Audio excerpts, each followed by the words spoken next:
Welcome to Cheater Confessions. Let's get started with today's story. Lauren and I had been together for 5 years.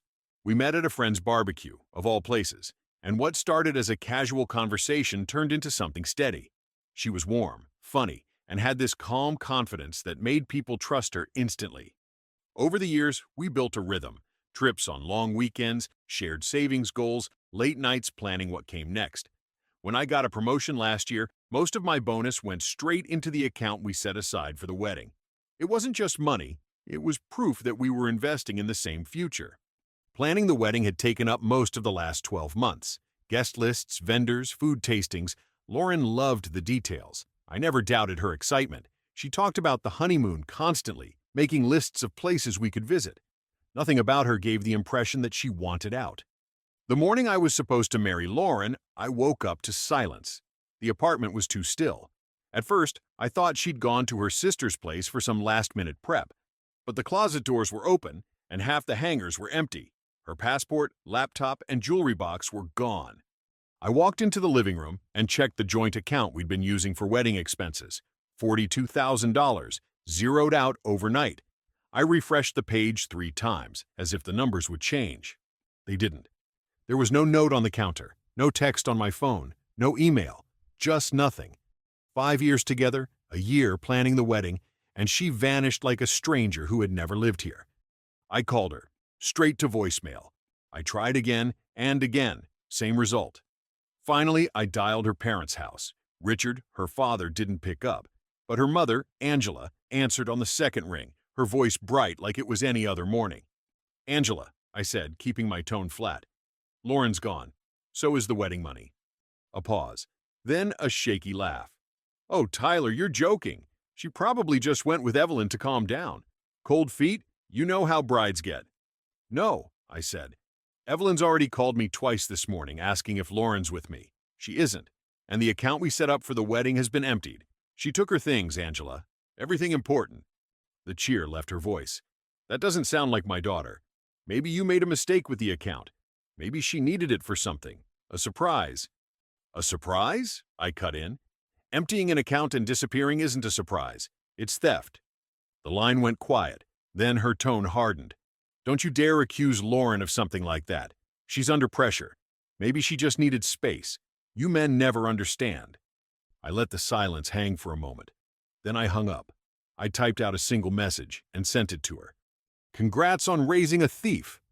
After I sent that text, I sat on the couch for hours, staring at the walls like they might give me answers. My phone kept buzzing with calls from Evelyn, but I didn't pick up. At some point, I stood up, grabbed a folder of our receipts and contracts, and drove to the police station. Detective Harris met me in a small, windowless room. He asked me to start from the beginning. I laid it all out: the joint account, the deposits, the screenshots of texts where Lauren and I discussed using that money for the wedding. I showed him vendor contracts with both our names, bank statements proving my promotion. Bonus went into that account. He flipped through the folder at a measured pace, his eyes scanning each page before moving on. After a long pause, he set the papers down and leaned back in his chair. His expression made it clear he understood exactly what he was looking at. This wasn't a bride with nerves or a misunderstanding over money. It was deliberate. Not a case of cold feet, but fraud, grand larceny, depending on the total. He explained he would need to verify Lauren's recent activity, but the implication was already clear. I left the station lighter, not because the problem was solved, but because it was official. It wasn't me overreacting. It was criminal. The rest of that day, I spent on the phone with vendors. The caterer apologized, the florist offered condolences, and the venue flatly reminded me that deposits were non-refundable. Years of savings, gone in a wire transfer.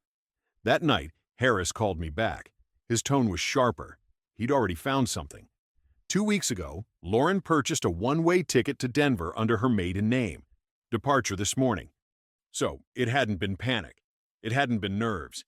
She had been planning her exit while I stood beside her, tasting cake samples and picking table linens. I thanked him, hung up, and sat in the dark. 3 days later, Detective Harris called again. His voice was steady. "Mr. Turner, we located Lauren. She was arrested this morning outside a rental property in Denver. She's being processed now." For a second, I just listened to the words. I had expected it, but hearing it out loud hit different. "Thank you," I said finally. Keep me updated. News travels faster through family than courts. That same night, Evelyn called. This time, I answered. Tyler, she said, her voice shaking. What are you doing? Lauren's in jail. She's terrified. She should have thought about that before she drained our account and disappeared, I replied. She panicked. This isn't who she is. She's not a criminal. She stole $42,000, Evelyn. That makes her one by definition. She went quiet, then softer. She's my sister. I can't just stand by while her life falls apart. Can't you ease up? Talk to the police?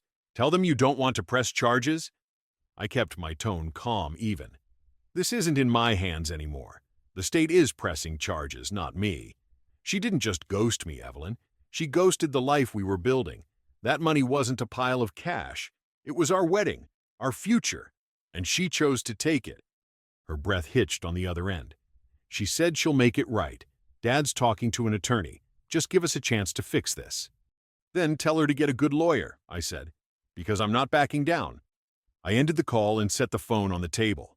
My hands weren't shaking. My voice hadn't cracked. The shock was gone, replaced by something sharper. Control. Lauren had made her move. Now I was making mine. It didn't take long before Richard called me directly. Unlike Evelyn's pleading, he came in swinging. Tyler, he said as soon as I picked up. What the hell do you think you're doing? My daughter's sitting in a cell because you couldn't handle being left at the altar. I let him vent. When he paused, I spoke evenly. Richard, your daughter didn't just call off a wedding. She stole $42,000 from me and disappeared without a word. That's our money too, he snapped. You can't prove it all came from you. I can prove exactly what came from me, I said. Bank records don't lie. He huffed, then his tone shifted, more calculated. Look, we can end this without dragging everyone through the mud. I spoke to our attorney. We'll return $20,000 cash if you talk to the DA and get these charges dropped. I almost laughed. Half? After she ghosted me and cleaned out the account? That's your idea of making it right? It's a fair deal. She's young. She made a mistake. You've got a good career. You'll make the money back. Don't ruin her life over this. No, Richard, I said, my voice like steel. She ruined her own life, and this isn't up to me anymore. It's the state's case. You're negotiating with the wrong person. He cursed under his breath and hung up. 2 days later, the smear campaign began. Posts started appearing on social media from accounts tied loosely to Lauren's family. Vague stories about controlling men and toxic fiancés who trap women with money. My name wasn't mentioned at first, but then one post used it outright. Friends forwarded them to me. Some were even tagged with hashtags. It was sloppy, but intentional. A narrative shift. Lauren, the poor bride who ran from an overbearing fiancé. Me, the villain. I didn't react publicly. Instead, I screenshotted every post, every comment, every share, and sent them straight to Detective Harris. Let them play their game. I was already playing mine. A week later, the doorbell rang just after 9 at night. When I opened it, Evelyn stood there. Tyler, please, she said before I could even greet her. We need to talk. I stepped into the doorway, blocking her from coming inside. This isn't the time. It has to be. Mom hasn't slept in days. Dad's losing his mind. And Lauren, she's not eating. She's breaking down in there. You're pushing this too far. She pushed it, I said flatly. She stripped our account, Evelyn. She ran. Don't stand here and tell me I'm the problem. Tears welled in her eyes. You don't understand. Mom and Dad are talking about selling the house to cover restitution and legal fees. Do you really want to make them homeless over this? Her words were sharp, but they didn't land. No, I said. I want Lauren to face what she did. If your parents sell their house, that's their choice. The situation exists because of her, not me. She shook her head, almost in disbelief. You sound so cold. This isn't you. You loved her. I did, I said. But she ghosted me on the morning of our wedding. That man you're talking about doesn't exist anymore. For a moment, she looked like she wanted to argue again, but then she just sighed. You're enjoying this, she whispered. That's what her lawyer says, that you're being vindictive. I kept my eyes on hers. Enjoying it? No, I lost 5 years and $42,000. This isn't fun. But I'll tell you, it's justice. and I won't apologize for demanding it." I closed the door before she could answer. Later that night, another batch of posts went up online. This time, they weren't vague. My name was on everyone. Tyler Turner, manipulative fiancé. Tyler Turner, control freak. By the time the pre-trial conference came around, I had already handed every scrap of evidence to Detective Harris and the Assistant District Attorney, Ms. Patel. Bank statements, receipts, text messages, even screenshots of the smear campaign. I wasn't leaving anything to chance. The conference wasn't held in a grand courtroom. It was a cramped chamber with a long table. Lauren sat between her attorney and her parents, thinner than I remembered, eyes darting anywhere but mine. Her father, Richard, looked ready to explode. Her attorney, a polished man named Carlton, started with the usual smooth tone. "Mr. Turner, we're prepared to resolve this. Lauren acknowledges she made a mistake under immense emotional stress. She was pressured by the wedding, overwhelmed. What she needs is help, not punishment." Ms. Patel cut in before I could answer. "She didn't make a mistake. She purchased a one-way ticket 2 weeks before the wedding and drained a joint account systematically. That's calculated theft." Carlton adjusted his cufflinks. "Let's not overstate. My client is willing to offer restitution of half the funds and accept probation." I spoke then, calm and clear. Half isn't restitution, and probation isn't justice. She didn't run because of nerves. She ghosted me and tried to start a new life with stolen money. That's fraud. That's theft. Call it what it is. The judge, an older man with sharp eyes, tapped his pen against the table. "Counselor, your client's panic included advance planning, ticket purchase, and a cover-up attempt with social media. That doesn't sound impulsive." Richard leaned forward, his voice booming. "You can't destroy her future over one lapse in judgment." The judge turned his gaze on him. "Sir, your daughter destroyed her own future.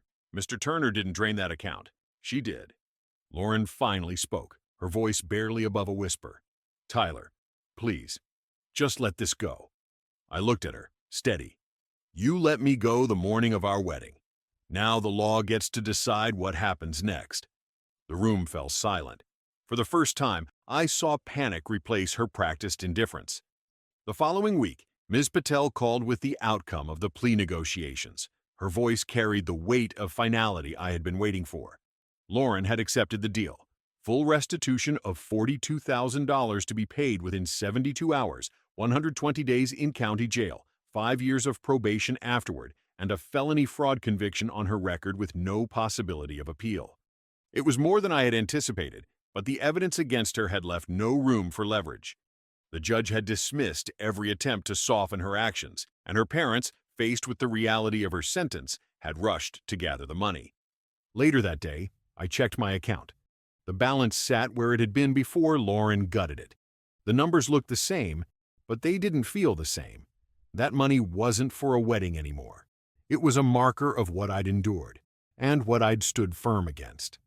That evening, my voicemail lit up with one last message from Angela, her mother.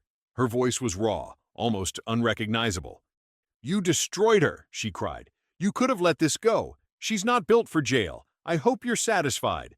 I didn't delete the message. I saved it, not out of spite, but as proof of how far they had gone to excuse her choices.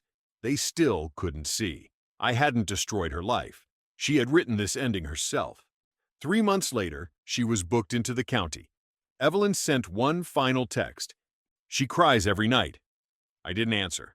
I hadn't been bullied into silence. For once, the system didn't bend for the manipulative sob story. It worked. On a Sunday morning, I sat on my porch with coffee, scrolling through pictures. It hit me that loyalty wasn't complicated. You either showed up or you vanished. Lauren chose to vanish. She thought she could ghost me and start a new life with my money. She did start a new life, just not the one she imagined. Thank you for watching.